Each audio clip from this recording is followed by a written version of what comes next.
Fred! Si la Radio Jambon était un parti politique de droite, elle pourrait au moins se couper elle-même dans le gras. Voici la chronique d'Olivier Niquette!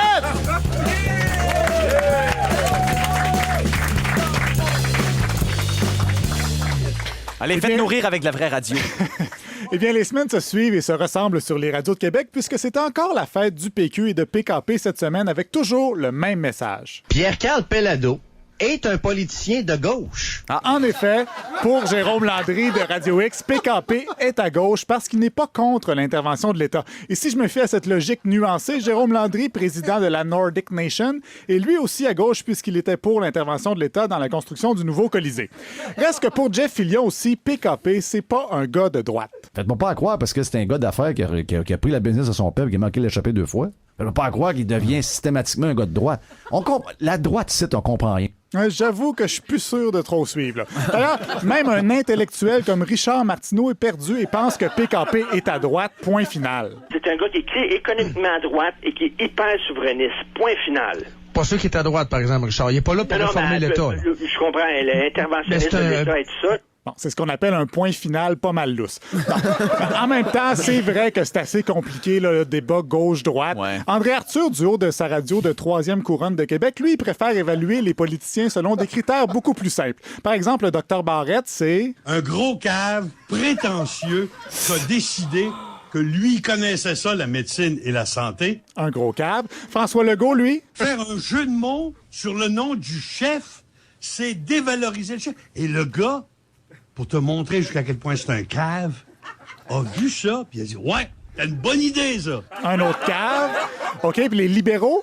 On voit que les libéraux sont réellement des caves malhonnêtes. Ah oui, des maudits caves, bon. Puis PKP, tant qu'à être... Un cave. Un cave. Bref, tout le monde est cave égal, c'est ça l'objectivité.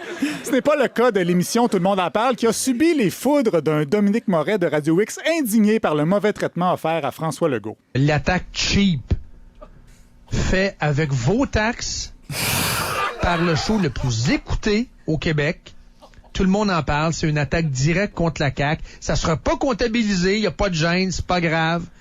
Donc, le gangbang de Radio-Canada à l'endroit de l'ADQ-CAQ se poursuit. D'ailleurs, avis à notre public, le gangbang payé avec vos taxes est dans le bureau 1307 après l'émission, mais je vous avertis, là, on fournit pas les caquistes. Faut dire qu'à Radio X, là, ils ont ça à cœur, l'objectivité, comme en fait foi le petit thème que Dominique Moret utilise parfois avant de parler de la première ministre. Le petit monde merveilleux de Maman Pauline. Maman Pauline! Eh oui, une belle petite chanson qui n'a pas coûté une seule goutte de vos taxes. C'est ça l'important, ça paraît quand même. D'autre part, comme le veut la tradition, Jean Lapierre est allé faire un vox pop pour tâter le pouls de la population de Trois-Rivières dans un centre d'achat un mardi après-midi avec son ami Alec et tout le monde lui a dit qu'il allait voter pour le PLQ. J'en reviens pas. Je te le dis.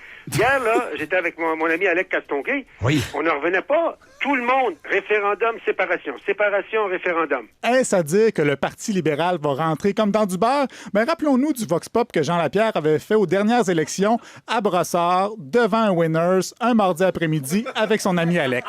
Et on était totalement abasourdis. Autant moi qu'Alec, que le caméraman, que Magali, on dit, ben voyons donc, il y a quelque chose qui marche pas à ma tête. Et donc, on est revenu à TVA avec peut-être une 50aine de personnes qui s'étaient prononcées devant la caméra. Puis je te dirais que là-dessus, 80% à peu près disaient c'est la CAQ. Et la CAQ avait finalement eu 27% des voix. Donc, en 2012, tout le monde dans les centres d'achat voulait voter pour la CAQ. Et en 2014, tout le monde dans les centres d'achat veulent voter pour le PLQ. Je fais l'hypothèse que le jour des élections, tout ce beau monde va justement être au centre d'achat. Merci, Olivier. Oh là là. Oh, ça brasse. C'est triste, tout ça. Hey, on a donné la parole à la Radio Brune un peu plus tôt. Montrez-moi la question du référendum éventuel. Montrez-moi la question, je vais répondre à l'autre question. Prédiction, la question va être longue et complexe. Ben voilà, donc c'est pour fourrer le monde.